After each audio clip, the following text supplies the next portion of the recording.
Task 7 comes in a chapter all about abdominal birth. This task is about healing after a cesarean section. So it's stretch and strengthen after surgery. Well, you're going to need a soft Pilates ball for this, and we're going to start on all fours. You're going to squeeze the ball between your knees, and we're just going to start to make little circles with our pelvis. So we're going to draw some circles on the wall behind us with our tail. We're going to move through a tucked tailbone and a stretched tailbone. Being mindful of that scar below our neckline. And we're just trying to create a little bit of movement there with control. That's going to help with our healing. It's going to help improve our posture and encourage the knitting together of the new tissues. And so then you want to reverse direction, draw big circles with your tailbone.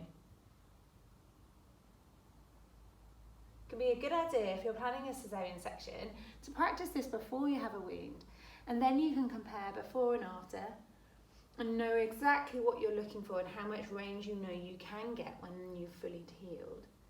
Make sure you go in both directions and use this as a little bit of mobility around your scar. Alright, next is to try and activate the muscles running through the layers of tissue. So we're going to come into kneeling. You can do this with the ball between your knees, or you can do this with a heel squeeze. I quite like the heel squeeze because then it gets the bottom working too. So from here, if you just squeeze your heels and float the crown of your head towards the ceiling, and so your head is full of helium, you're going to find your best posture.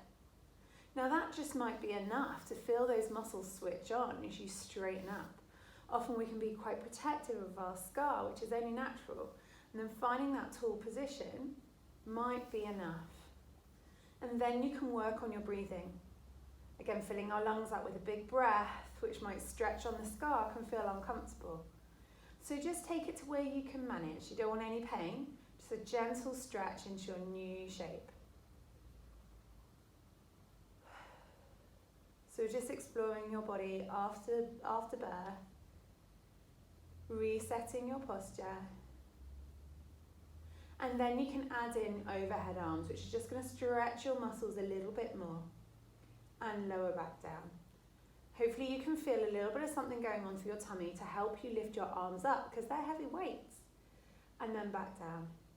If you're not sure you can add your pelvic floor tummy zipper from previous tasks in this one. So just encourage that movement up and in. And then the final exercise is going to be the similar one in standing. So again, these positions can feel quite tricky to get from one to another after surgery. And this is all about kind of regaining your natural movement so that you feel more comfortable with everyday tasks. We're going to hold off actual exercise until 6 weeks, but we can start these ones to help with our posture and mobility from the beginning. So in standing, legs bent or slight or straight, whichever's more comfortable for you, you're going to squeeze the ball between your knees and you're going to try and get your back to touch the wall behind you. You're going to be pressing down into it and crunching your abs. You want length through your abs, but we're just going to try and imprint our spine on the wall. Then we use our out breath to take our arms up, keeping our back on the wall. In breath, arms lower. So you just roll through that movement. Out breath, raise. In breath, lower. Making sure the back doesn't lift up and off of the wall. Keeping your ribs flush with your belly. And again, just feeling your tummy muscles lift up and lower.